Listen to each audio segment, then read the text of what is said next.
They're frail. They're fumbling. That's an increase of $26 billion for the Department of Defense, and it funds priorities submitted. Yeah, just say aye. Okay, just aye. Thank you. And they're freezing. And a string of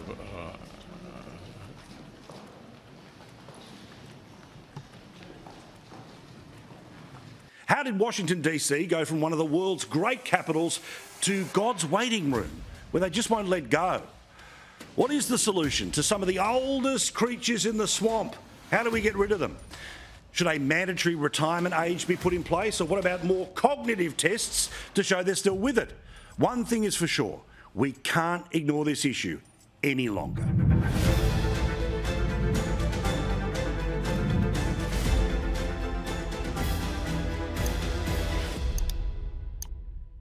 There is no denying that Washington, D.C. is facing a problem with the elderly.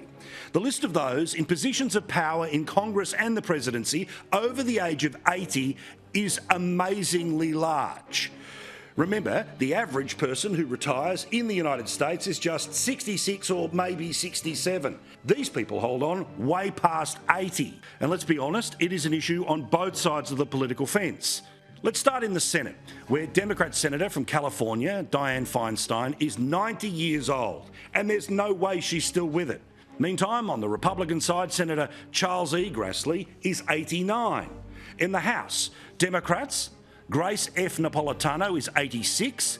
Eleanor Holmes Norton, also a Democrat, is 86. Still with the Democrats, Bill Parcells Jr.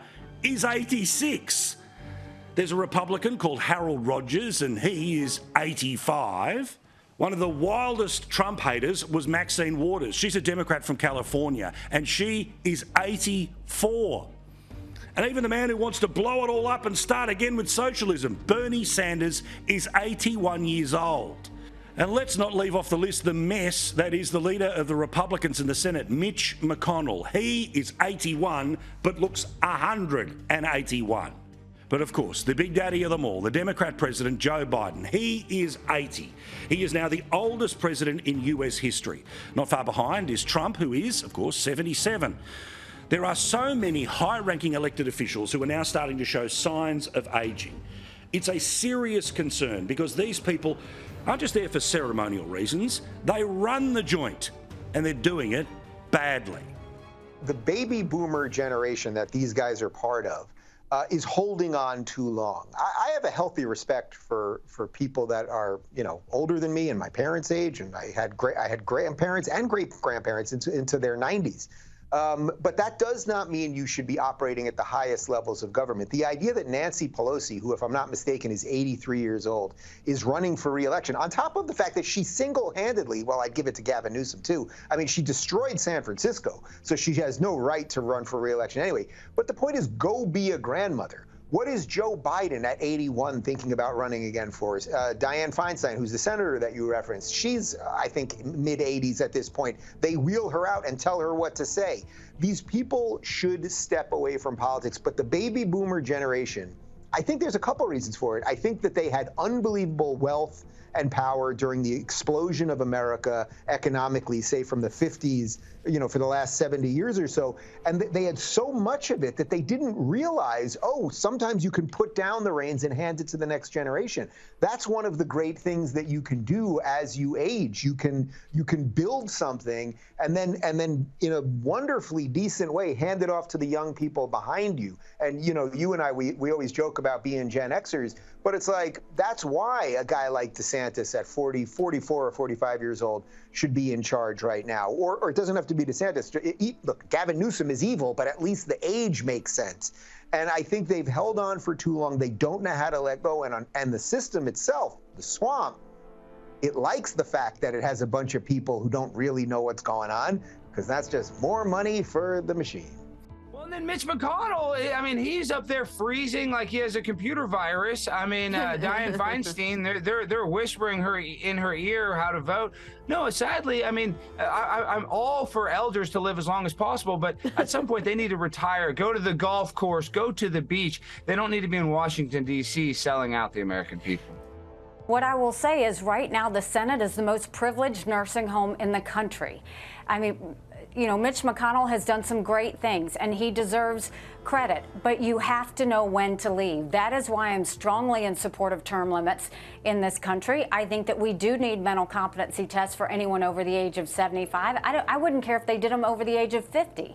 But these are people making decisions on our national security. They're making decisions on our economy, on the border. We need to know they're at the top of their game. You can't say that right now looking at Congress. You can't say that when you have people who stay forever and refuse to leave. It's not healthy for us, and it's showing. It's showing on our country. It's showing in the lack of border control. It's showing in the inflation rise with the spending that's happening. It's showing in the fact that, you know, people feel less safe. That's a big issue. We need to start getting new faces, new voices, younger generations involved in our government, and we need to have everybody else understand when it's time to go.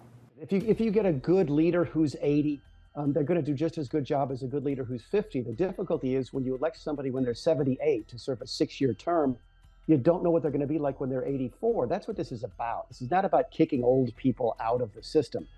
It's about providing for the modern realities of life, that people are living longer, but we haven't figured out a way to keep them sharp that much longer, and that you can decline, and people do decline very, very quickly. So this is not looking at the current crop and saying, oh, I wish we could replace Mitch McConnell, or I wish we could replace Nancy Pelosi, but we can't do it in the traditional way, so let's just make up a rule that gets rid of them. That's not what this is about. What I'm trying to do is take advantage of this situation when folks are focused for the first time in a long time on age. I mean, look, across the board, the leadership in both parties is extraordinarily old. I'm 56, and there are some people in the Senate more than 30 years older than I am. So this is a unique moment in time where I think folks across the aisle, folks who not even engaged in politics, are talking about age in a way they haven't done in the past. Now, we could sit here and show you all day examples of Joe Biden falling up the stairs, not knowing what he's doing, or mumbling his way through a press conference. But recently, when he was in Vietnam, this was about as bad as it gets. He just hasn't shared it with me. But I tell you what, I don't know about you, but I'm going to go to bed. And let's see, I'm just following my orders here.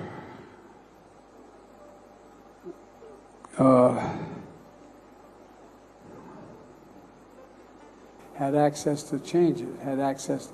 It wasn't confrontational at all. He came up to me and Thank you, everybody. This ends the press conference. Thanks, everyone. Thank you. Thank you. The machine requires people who don't question it to run it.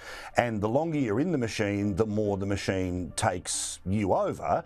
We know what happens if you try to resist the machine. Well, they'll find a way to either criminalise your behaviour or certainly scandalise your behaviour.